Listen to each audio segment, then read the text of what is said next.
Question of the day. You prick. So disgusting. Blech. Hello. Hello, welcome back to the HNU podcast with your hosts, Himalay and Urvashi. If you can, please like, subscribe and Share if you like it. What is the best feeling you felt in a while? There's a few best feelings. Mm-hmm. Waking up on a Saturday, not having to do anything in the morning, that's a good feeling. Having good food. Mm-hmm. You come home and Mumsy goes, yo, make some chicken. What the? Yeah, that's a good feeling. That is a good feeling.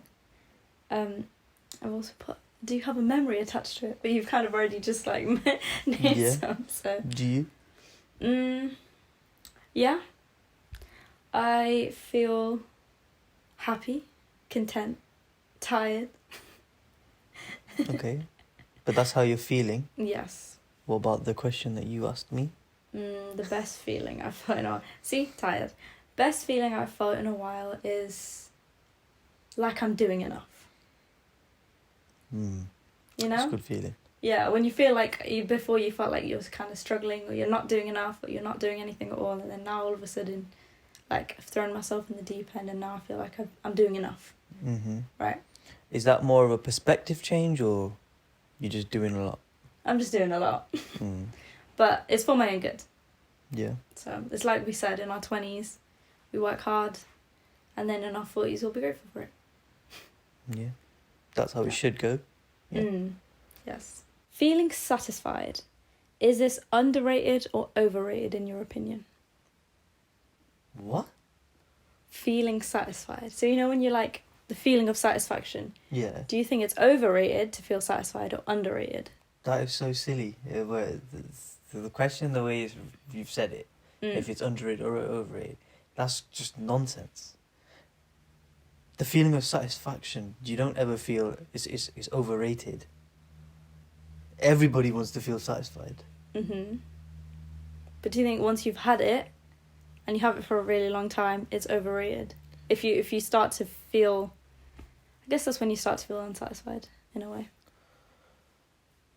No, that's just you, I think, putting... it's going down... I think you're going down the line of too much of a good thing is a bad thing. Have you ever heard of that? Or if it's too good to be true kind of thing. Yeah, but satisfaction is a feeling you only feel when you are at that point. You're never going to feel satisfied forever. Because that's true, it fluctuates. You won't ever understand what the feeling of satisfaction is if you're always satisfied. Because then it'll just be the same thing. It's kind of like when you go on holiday to a nice place. Eventually that place, if you moved there, for example, that place will not feel like a holiday anymore, it's home. Then you'll start putting things down that feel normal, that feel like it's just a part of it. Yeah. I guess that also comes down to like the fact that you no longer feel like it's a privilege to do these things because they become your everyday, like it's accessible, you know, easily accessible. So when something is like that, it's almost novelty, like, oh, we finally get to go to a beach. You get more excited for it. But people who go to the beach every day, it's like... That's it, the novelty does wear off. Yeah. So no, I don't think that it's overrated or underrated. It's just a feeling that everyone wants to feel. And if you want to feel satisfaction, then you have to put your stuff, put your childhood, well, not childhood, just your childish way behind you. Well, not behind you, just put it in the cupboard. Put it to the side for a bit. And then be an adult and actually go on out and go and do things to feel that satisfaction. Yeah. Does listening to music feel euphoric for you? I have to be in a mood to feel like that. I have to be specifically just listen to the music and I'll feel like that. If I'm working out and I'm listening to music, no. Because I'm focusing on working out. Yeah. Or if I'm going on a run or if I'm on my way to work. But if I'm just listening to music, then yeah, it can feel euphoric. It always feels euphoric to me. Always. I guess that's why I try not to listen to music when I'm doing something that consists of me to focus, because I won't be consistent in focusing on whatever it is I need to. Yeah. So I'll just drift off. You need to be, whatever you're doing and listening to music, you need to be like, whatever you're doing has to be like second nature to you. For example, when I'm listening to music when I'm working, I'm working from home. I'm having a good time, because whatever I'm doing at work, I don't really need to focus, because it's second hand. I've been doing it for so long. It's just like, yeah, whatever. Whereas the music is just giving me like, it's literally like I've got muscle memory of what the hell I'm doing at work. I'm just doing it. I don't really have to think about it. I guess that's good in a way though, because it's like, it's good. It has its pros and cons, I suppose. But then that's only up to me on how I look at it. There'd be days where I feel like I can't be able to do this work, and I might be complaining about it. However, I'm looking at it the wrong way. I get to work. I get to earn a living, you know? Yeah. So I am grateful for that. If I'm going to be mardying and crying about it, which I am aware of, then I need to do something about it. Yeah, you're in control. Yeah. Yeah. I have this thing where I like a lot of background noise when I don't want to sleep. But the moment I want to go sleep, whether it's for a nap or whatever, I want it to be completely silent. And I think that comes down to, because I'm like almost always tired. In the daytime, I like to have something on in the background, whether it's my phone, like, you know, playing something, or I'll watch TV, or, you know, I'll always have noise in the background, unless I'm talking to people, obviously, because that's hella rude. But I need to be like preoccupied. Yeah. And that is what keeps me like awake and aware. Like I'm like, okay, well, it's not sleep time, you know. Yeah. But then the moment I turn that off, I'm ready for a nap. I'm ready to sleep. Yeah, I'm completely opposite. I've got to have something on for me to go to sleep. Yeah, that's crazy. I can't do that. Like, I can listen to an audiobook, which I do, and fall asleep to it. It puts you to sleep. Nah, any background noise keeps me up. Yeah. Like, I'll have to turn everything off. And I'll have to, like, yeah, even my mind, it's very easy for me. As soon as there's no background noise, just shut it off and go sleep. But yeah, well, opposites like that. Yeah. Even in the old house where there was just so much noise, I missed the noise. I missed it because it was the thing that put me to sleep. When it came to a place that's really quiet, it was unnatural for me. That's what it felt. I felt like uneasy until I started to listen to stuff putting me to sleep. Then I was like, okay, cool. Yeah, there used to be a point where if I couldn't sleep, like if I was getting insomniac, If I was getting insomnia, then I would listen to ASMR. And like, you know, try and see if that would work. Did it work? It did make me sleepy, but then again, background noise. I'd have to get up, turn it off, or like at least like lock my phone before I knock out. Yeah, no, I don't think I could go to sleep to stuff like that. ASMR kind of weirds me out. You're like, why am I listening to this dude whisper into a mic? Yeah, it's a bit not for me. It's not for me. Yeah, mine was more because I do get like the tingles. You know how they're talking about like the tingles in your back and stuff. No. Well, apparently the noises like hit a sensor or something and it causes tingles, and I get that quite often. So yeah, so that's why it works for me. Sounds of nature, that helps, or like putting soundtracks of a beach. That's really nice. I was gonna say, would you ever get like a sound machine to like have like rain sounds or something like that? I already do. My iPod. Ah. Just put it. You know, it's YouTube. Come on, you don't need no sound. You don't need a typical machine to make these noises. I guess Alexa could do it too. YouTube is free. Yeah. YouTube is free. You can just put it on YouTube. There's loads of videos you can see. Find like 8 hours of this noise. Cool. You said you see life and age as a percentage or new chapter in your life. Is there anything you miss from the old chapter of your life? Okay, so as a percentage, let me explain what that is. So I had a theory about a way of, not even a theory, just a way of looking at life. Let's say we average life as 100. Our age would be that percentage. So right now I'm 25, you're 21. I'm on 25% of that charge up to 100. So is there anything I miss in the old... From the old chapter of your The life? old chapter of my life. So 24. There's a lot of... I think there's one thing that I carry Mm-hmm. from 24, because I think every year you do learn something. Yeah. It was just my peace. From 23 going into 24, that is though. I think there was a lot of peace that I had, because I wasn't doing much, so all I had was time to spend on focusing on my things like breathing or Yeah. taking time out for myself, a lot of time out for myself. And now it's I'm doing things Mm-hmm. that helps a lot, especially when you're busy. Yeah. Well, you say you're busy, but let's be honest, people are not busy. When people say, "Oh, I'm too busy to do something," if you really wanted to do it, You could make time for you'll it. make the time It's to very get true. it done, or meet the people, or whatever it is. Mm-hmm. So yeah, I think my last chapter, 24. You say 24 though, as in a chapter of a year of 24, but I see chapters as a certain time in your life. For example, for me, my chapter would be from a nursery school going up to year 6. That was a chapter. Mm-hmm. Then from year 7 till year 11, that's a Right. second chapter. Okay. I don't see it as ages. So it's more like sections of your life, Yeah. really. Yeah, sections of my life. Mm-hmm. So yeah, I do miss that. I do not miss though. I don't say miss. I'm carrying it with me. Mm. That's good. It's nice to be aware of that though, right? Because then you're like, okay, well, if that's something I want to carry with me, how do I progress with that? Like, how do I prioritize that more? You know? Yeah. Because you feel like that was important to you for them years, so it should still hold meaning going forwards. Yeah, and then there's also obviously lessons that I've learned in those chapters, Mm-hmm. and try to remember them as much as I can. However, you got to realize, I think people, and not many people realize this, but you're going to relearn a lot of things that you've had to go through already. Oh yeah. It's never going to stop.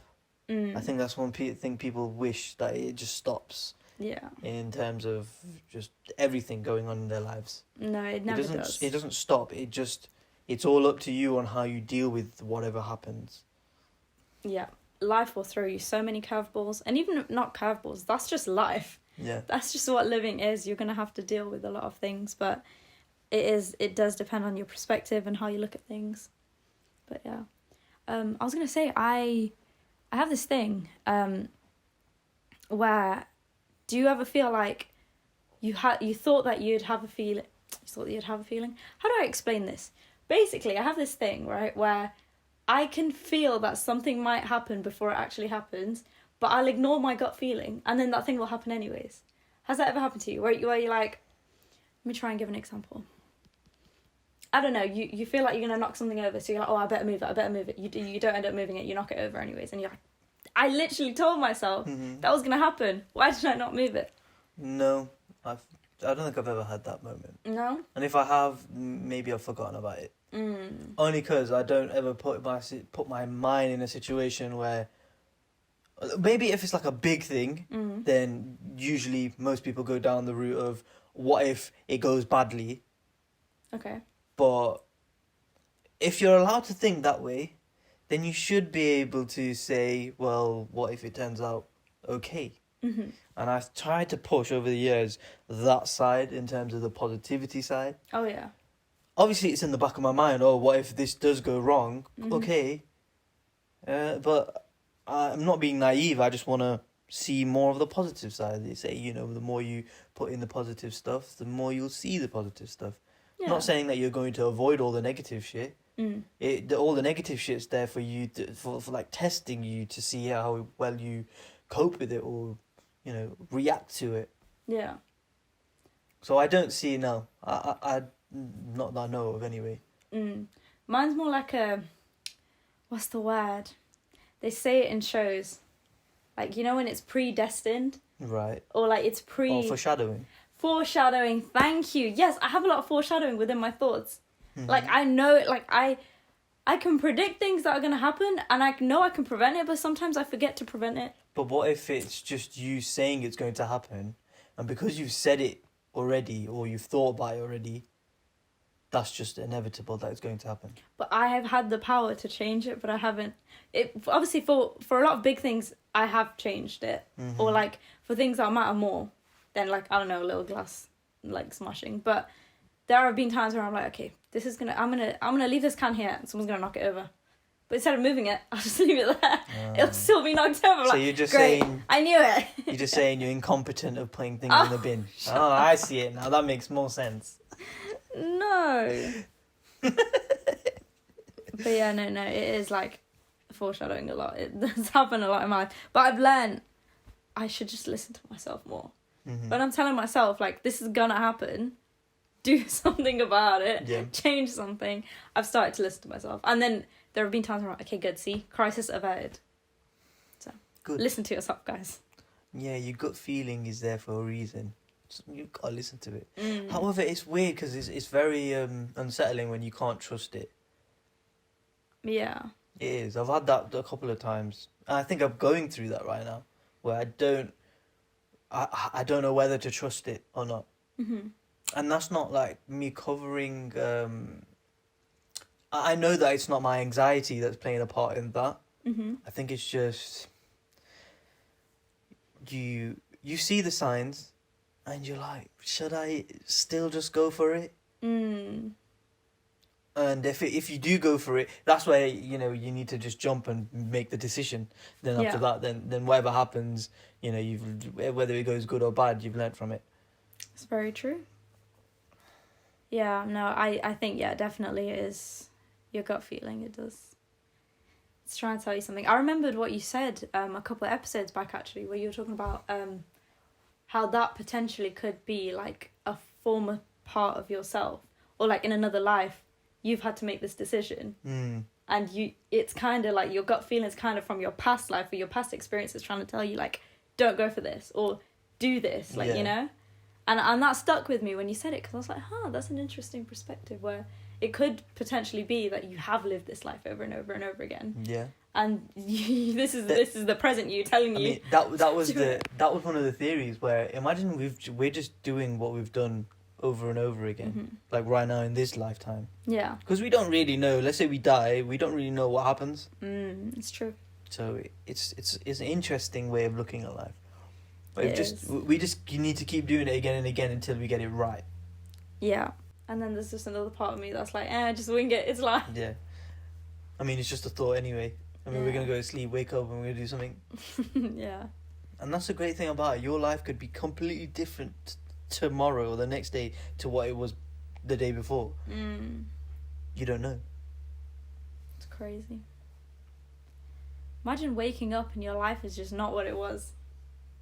I've had a dream like that once, you know, where I've gotten up, and I'm sure there's movies about it, that's why I've dreamt about it, where it's like the butterfly effect, where you wake up and you don't really know where you are, very what's it called?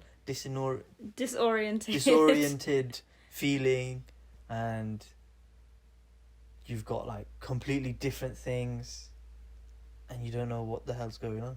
Or I've had a dream where that happens, and you've actually chosen to switch roles with another person, with yourself in another universe. Yeah.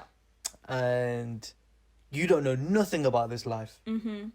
So you don't want to fuck it up for them, and you're worried that they might fuck it up for you. That's true. Yeah, it's a mad one. Yeah, I've had multiverse as well, like in my dreams and stuff. But I've had like, we'd be in the old house, and I've told you this before, like everything's flipped. And it's just, I'm like, what's going on here? Yeah. Like, this is my house, but it's not my house. It's like, this wall's supposed to be that side. The door's supposed to be that side. It's just really trippy, because I was the only one tripped out by it. And everybody in the house is like, what are you chatting about? Like, this is normal? I'm like, no, it's not. But yeah. I remember waking up very confused. I was like, let me go check. My house is the same, right? This happened when I was like, 7 years old? So it's like one of my first dreams that I remember, which is like bizarre. Yeah. The first dream or nightmare I remember was there was a dark figure coming towards me, and every time he got closer, the quieter my screams or my just shouting got. Yeah. Yeah. My earliest nightmare I could remember, someone really close to me got murdered, and I screamed and I woke up. I didn't like it. I don't think anyone would. Yeah. This is why I don't like horror movies. I don't get people who like horror movies. I'm sorry. Why are you getting... If you're getting scared... why? Why do it? See, thrillers I've learned over time. Thrillers I actually don't mind, because the comedy part that plays like an aspect in it, I'm like, okay, I get that part, right? Like the Scream movies. The Scream movies I could deal with, because that's way more comedy than it is like, you know, anything else.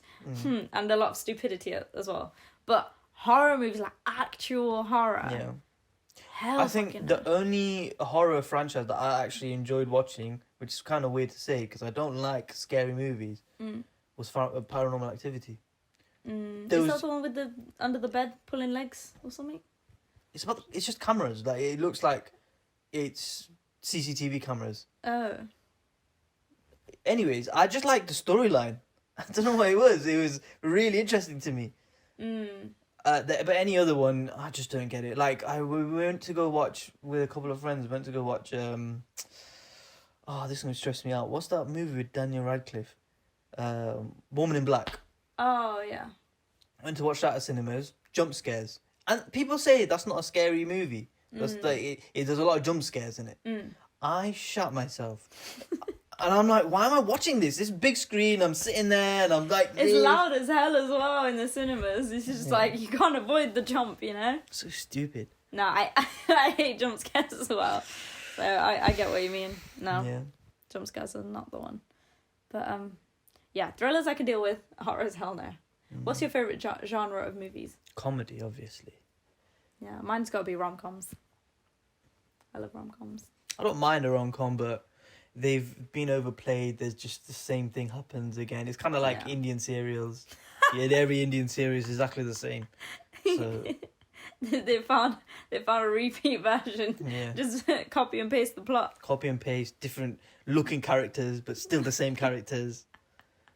Yeah, pretty They much. have to make things up like some people are snakes. Huh?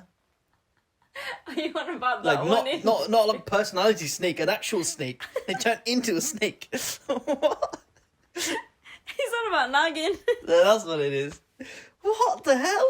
That is zero. That's funny. Do you think having a wingman is important? What? Okay, what do you think a wingman is? Okay, the reason why I put this is because I've recently and finally, I know I'm very late to the game, started watching How I Met Your Mother. And Barney is always talking about having a wingman and how it's very important to him. Okay, yeah, in that aspect, yeah. It is important, especially if you have no game. Okay. And what I mean by game is you don't know how to speak to women or men. Or they and them. Yeah, whatever you're into. So, in that aspect it is. Okay, but what in that aspect is it not?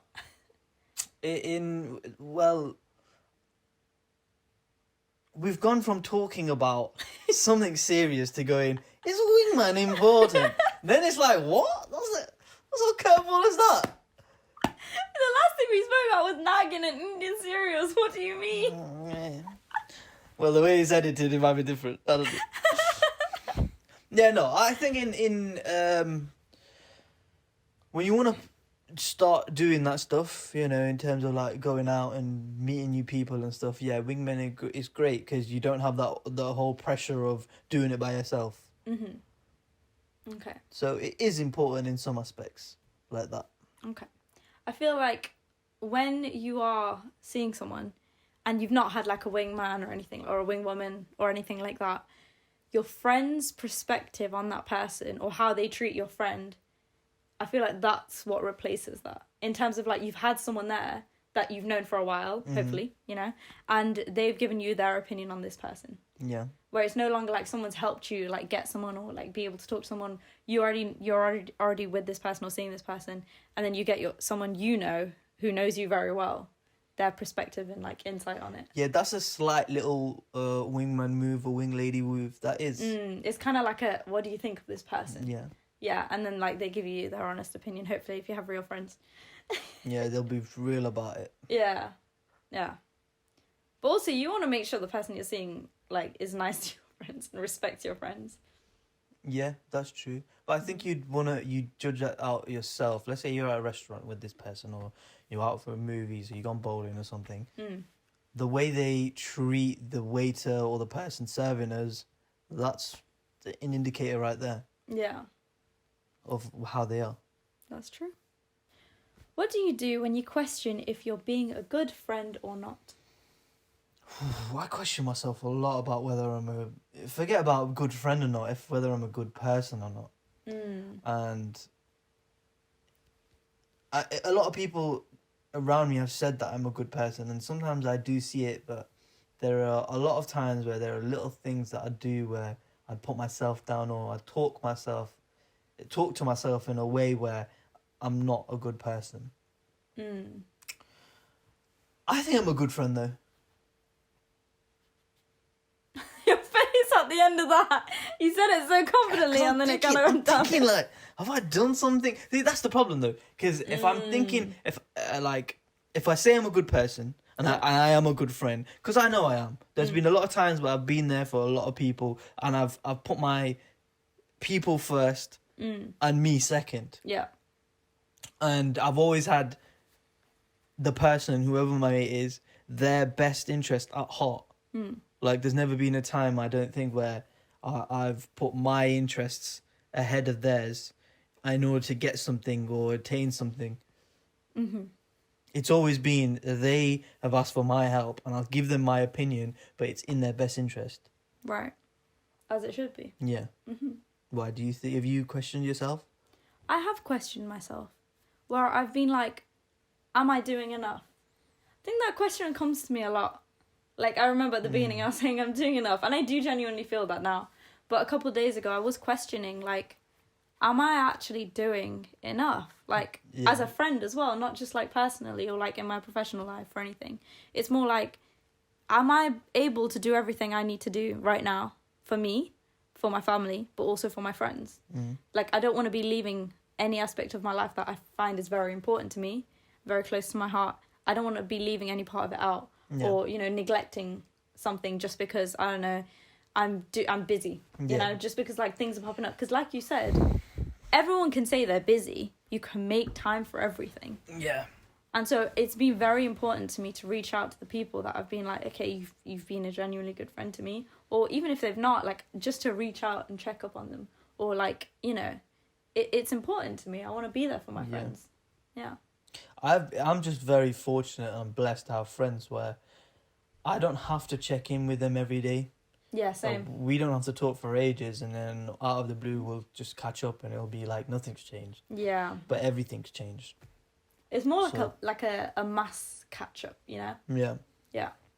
I'd rather spend 2-3 hours on the phone speaking to them than having to speak to them every day, because I feel like you'll run out of things to say.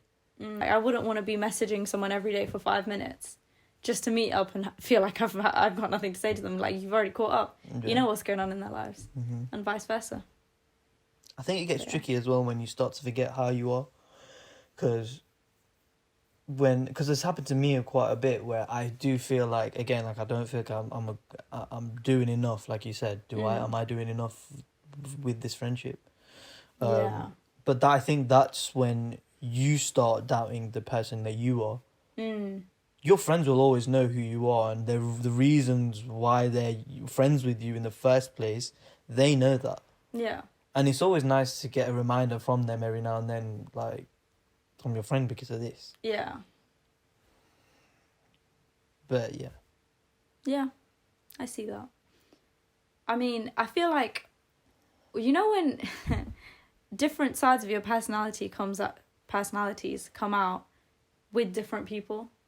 Like, there may be a group of friends that you have, like, your weird side with. There may be a group of friends where you have, like, your more, I don't know, intellectual side. And then, like, your business side comes out, and, like, your your childish personality comes out with the people you've grown up with, like, and then at home it's like your very home environment, who you really truly are down to your core, in your PJs, like, you know, not giving a fuck. Well, that's for you, innit? Because I think for a lot of people it's different. They could be themselves 100% and feel like they are themselves with their friends. Like show all sides of their personality with that person. All sides. Okay. I think I'm just the same with everyone. Do you know how you were saying you're different with different people, or you can be different with different people? Yeah. I'm not different with all of my friends. I think I'm exactly the same. I'm not trying to be different. Maybe I might be speaking more about certain things with certain people. Yeah. Like with music, I could be talking with people who are doing more music stuff. Yeah. Or with like, in terms of like the career ladder, climbing, all this stuff. Yeah, I could be speaking to people who are doing that. Yeah. Because it makes sense, right? It does. If you want to know more about something, you want to go and speak to people who, well, or something that you want to get into, you're better off speaking to someone who's actually doing what you want to do. Or has done it. Or has done it, rather than speaking to people who haven't done it at all. I have no clue, yeah. 100%. I agree. It does really help. Because that sense of guidance and, like, not approval, there's another word, but being able to relate and being able to be like, okay, and them telling you, like, oh, this is a good idea. Or, oh, I've done this too and this happened. Like, given their own experiences. It does give you an insight of, like, okay, so I'm not the only one. Because sometimes it can feel like you're alone, whether it's in your career decisions or just, I don't know, like, yeah, like your passions, trying to bring them to life.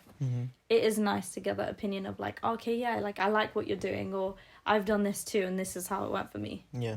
Yeah. And then you can get like a full actual, not a debrief, or what's another word for it? It's more like an insight for me. Yeah, just an insight on something. And Yeah. you're like, okay, cool. Do I want to, like, you weigh your options. That's what I was trying to Yeah. say. Question of the day. Is there a truth that can set you free? Is there a truth that could set me free? Just being true to me, but I am already that. So I feel like I'm already free. I don't think there is one, because I'm just... Yeah. Yeah. Is there a truth that could set you free? You've just got to... At the end of the day, I'm the only one that's going to pull me out this fire. I like that. It's a good truth. Yeah. Thank you for listening, guys. Thank you so much for watching. Please remember to subscribe and share if you like it. And turn on the post notifications. See you next week, guys. Bye. Peace.